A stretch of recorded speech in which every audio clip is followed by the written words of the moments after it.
खुलुमबाय बेयो बड'लेण्ड इंखं टेलिभिजन दिनै 5 अक्ट'बर 2022 बुधबारखालि सानसेनि बरादखौ नोंथांमोननि खाथियाव लाबोदों आं सदानन्द दैमारिया।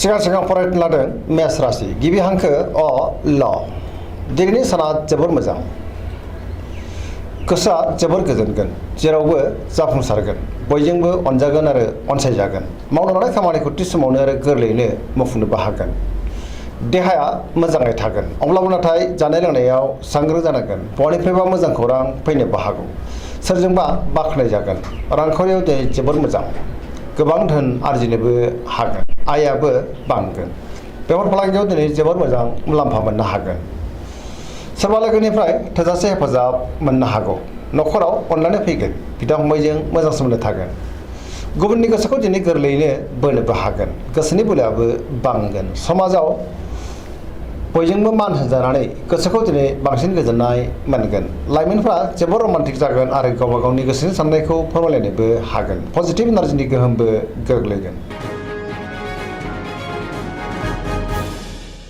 वृष राशि गिबि हांखो इ उ ब दिनैनि साना जोबोर मोजां बयजोंबो अनजागोन आरो अनसायजागोन गोदान खामानियाव आखाइ होनोबो हागोन गोबां बिथिङावनो जाफुंसारगोन गोबां मोजां खाबु फैनोबो हागौ सोरजोंबा बाख्नाय जानोबो हागौ गोसोखौ दिनै जोबोर गोजोननाय मोनगोन गोसोनि बोलोआ बांगोन गावनि गोसोनि साननायखौ दिनै गुबुननो फोरमायनोबो हागोन मावनो लानाय खामानिखौ थि समावनो आरो गोरलैयैनो मावफुंनो हागोन रांखावरियाव दिनै जोबोर मोजां बेफार फालांगियावबो जोबोर मोजां आयाबो बांगोन सोरनिबा थाखाय गोबां मोजां खामानि मावनानै होनोबो हागोन न'खराव अननानै फैगोन बिदा फंबायजों मोजां सोमोन्दो थागोन देहायाबो मोजाङैनो थागोन अब्लाबो नाथाय जानाय लोंनायाव सांग्रां जानांगोन सोरबा लोगोनिफ्राय मोजां खौरां फैनोबो हागौ गोसोनि साननायफ्रा दिनै मोगथाङाव जाफुंगोन पजिटिभ एनार्जिनि गोहोमबो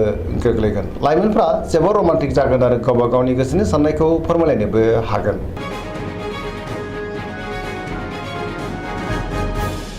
मिथुन राशि गिबि हांखो क स दिनैनि साना जोबोर मोजां गोसोखौ दिनै जोबोर गोजोननाय मोनगोन सोरबा लोगोजों बाख्नाय जानो हागौ पजिटिभ साननो रोंगोन पजिटिभ एनार्जिनि गोहोमबो गोग्लैगोन मोनफ्रोमबो बिथिङावनो जाफुंसारगोन गियाननि आंखाल जानाय नङा गोसोखौ दिनै जोबोर गोजोननाय मोनगोन गोसोआ जोबोर खुसिबो जागोन देहाया मोजाङैनो थागोन अब्लाबो नाथाय जानाय लोंनायाव सांग्रां जानांगोन धोरोमारि बिथिङाव गोसो दुंखांगोन मावनो लानाय खामानिखौ थि समावनो आरो गोरलैयैनो मावफुंनो हागोन सिगांनि बबेबा आद्रा खामानियाबो दिनै मावफुंजागोन रांखावरियाव मोजां बेफार फालांगियावबो मोजां आयाबो बांगोन सोरजोंबा बाख्नाय जानो हागौ समाजाव दिनै गोबां मान मोनगोन गोसोनि बोलोआ बांगोन गावनि गोसोनि साननायखौ दिनै गुबुननो फोरमायनोबो हागोन सोरबा लोगोनिफ्राय मोजां खौरां फैनोबो हागौ गुबुनजों मोजां सोमोन्दो लाखिनो रोंगोन लाइमोनफ्रा जोबोर खुसि जागोन आरो रमान्टिकबो जागोन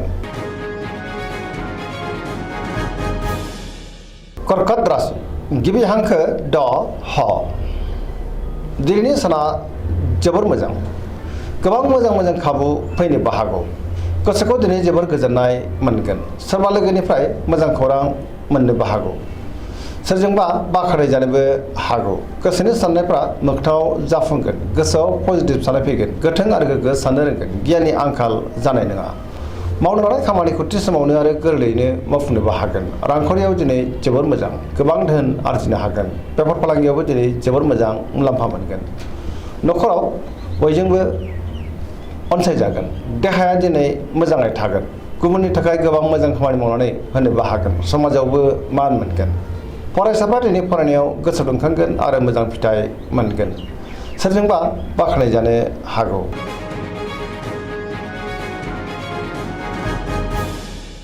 सिंह राशि गिबि हांखो म ट दिनैनि साना मोजां आरो गाज्रिनि गेजेरजों बाबेनलांगोन गोसोनि बोलोआ लोरबां जानो हागौ गोसोआव गोनो गोथो साननाय फैगोन मावनो लानाय खामानिखौ थि समावनो मावफुंनो गोब्राब जागोन माबा नङा माबा मोनसे हेंथा फैनोबो हागौ सोरबा लोगोनिफ्राय हरखाबै गाज्रि खौरांबो मोननो हागौ गोसोखौ दिनै जोबोर उसुखुथु मोनगोन। बहाबा थाङोब्ला दिनै जोबोर मोजां, नाथाय अब्लाबो सांग्राङै हान्थिनांगोन।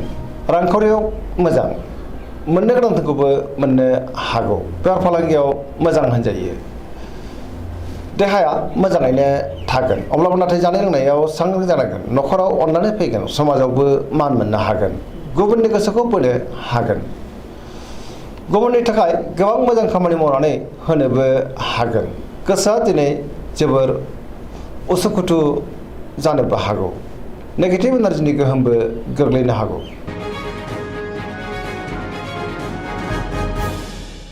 कन्या राशि गिबि हांखो प ट। दिनैनि साना जोबोर मोजां। गोसोखौ दिनै जोबोर गोजोननाय मोनगोन। गोसोआव पजिटिभ साननाय फैगोन। गोथों आरो गोग्गो साननो रोंगोन। गियाननि आंखाल जानाय नङा। रांखावरियाव जोबोर मोजां, बेफार फालांगियावबो जोबोर मोजां, अब्लाबो नाथाय खरसायाबो बांनो हागौ। देहाया मोजाङैनो थागोन। न'खराव अनलायनाय फैगोन। गोबां खामानियाव दिनै मुखुबबो थानांनो हागौ। गोसोखौ जोबोर खुसि मोनगोन। लाइमोनफ्रा जोबोर रमान्टिकबो जागोन आरो गोसोनि साननायखौ फोरमायलायनोबो हागोन।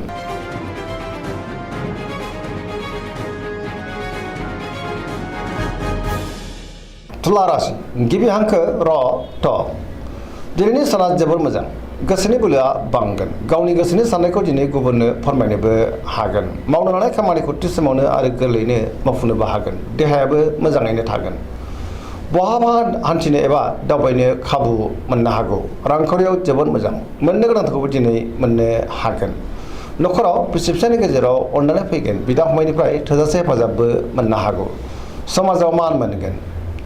गुबुननि थाखाय गोबां मोजां खामानि मावनानै होनोबो हागोन। सोरबा लोगोनिफ्राय थोजासे हेफाजाबबो मोननो हागौ। गोदान खामानियाव आखाइ होजेननो हागोन। लाइमोनफ्रा जोबोर रमान्टिक जागोन आरो गावबा गावनि गोसोनि साननायखौ फोरमायलायनोबो हागोन। पजिटिभ एनार्जिनि गोहोमबो गोग्लैनो हागौ।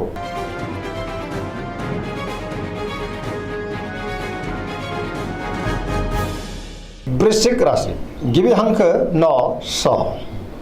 दिनैनि साना जोबोर मोजां। समाजाव लोगो लेवा बांगोन। गोबां मुंदांखा सुबुंजों लोगो मोनज्लायनोबो हागौ। गोसोआव पजिटिभ साननाय फैगोन। गोथों आरो गोग्गो साननो रोंगोन। गियाननि आंखाल जानाय नङा। बहाबा हान्थिनो एबा दावबायनो खाबु मोननोबो हागौ। समाजावबो लोगो लेवा बांगोन। सोरबा गोजाम लोगोजों बहाबा लोगो मोनज्लायनो हागौ। मावनो लानाय खामानिखौ थि समावनो आरो गोरलैयैनो मावफुंनोबो हागोन। बहाबा हान्थिनो एबा दावबायनो खाबु मोननोबो हागौ। गोसोनि साननायफ्रा दिनै मोगथाङाव जाफुंगोन। गोसोनि बोलोआबो बांगोन। गावनि गोसोनि साननायखौ दिनै गुबुननो फोरमायनोबो हागोन। समाजाव मान मोनगोन। न'खराव अनलायनाय फैगोन। रांखावरियाव दिनै जोबोर मोजां, अब्लाबो नाथाय खरसायाबो बांगोन। बेफार फालांगियाव जोबोर मोजां। देहाया दिनै मोजाङैनो थागोन। गुबुननि हेफाजाबखौबो मोननो हागोन। फरायसाफ्रा दिनै फरायनायाव गोसो दुंखांगोन। लाइमोनफ्रा जोबोर रमान्टिक जागोन आरो गावबा गावनि गोसोनि साननायफोरखौ फोरमायलायनोबो हागोन।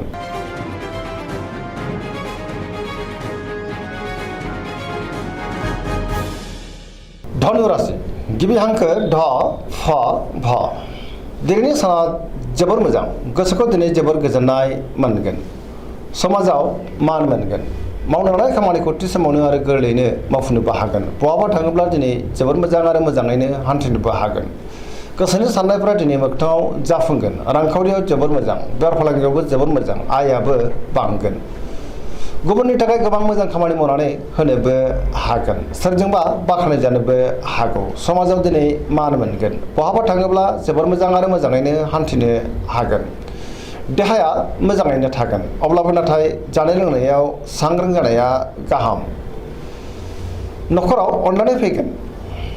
बिमा बिफानि अननाय आरो बोरखौ मोननो हागौ। बहानिफ्रायबा हरखाबै मोजां खौरांबो फैनो हागौ। पजिटिभ एनार्जिनि गोहोम गोग्लैगोन। सेंग्रा सिख्लाफ्रा जोबोर खुसि जागोन आरो गोसोआबो जोबोर रमान्टिक जागोन।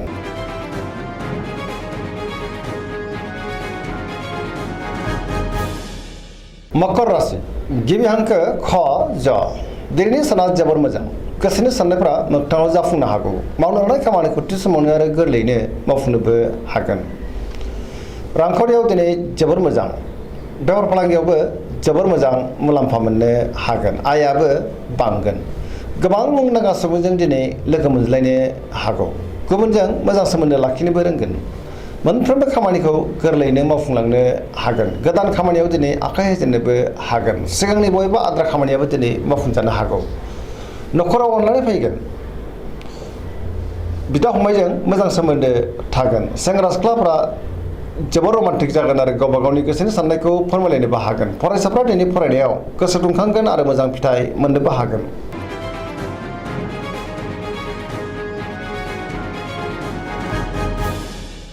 कुम्भ राशि गिबि हांखो ग स।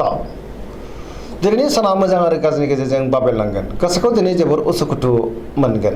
मावनो लानाय खामानिखौ थि समाव मावफुंनो हागोन। अब्लाबो नाथाय गोसोनि साननायफ्रा देबोर नांनो हागौ।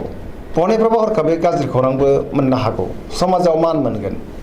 गोबां मुंदांखा सुबुंजों दिनै लोगो मोनज्लायनोबो हागौ। रांखावरियाव मोजां, बेफार फालांगियावबो मोजां होनजायो। देहाया मोजाङै थागोन। अब्लाबो नाथाय जानाय लोंनायाव सांग्रां जानांगोन। गुबुननि हेफाजाब मोननो गोब्राब जागोन। सोरजोंबा रायखोमाजानोबो हागौ। सांग्रां जानाया गाहाम। अब्लाबो नाथाय पजिटिभ एनार्जिनि गोहोम गोग्लैगोन। गोसोनि बोलोआबो बांगोन।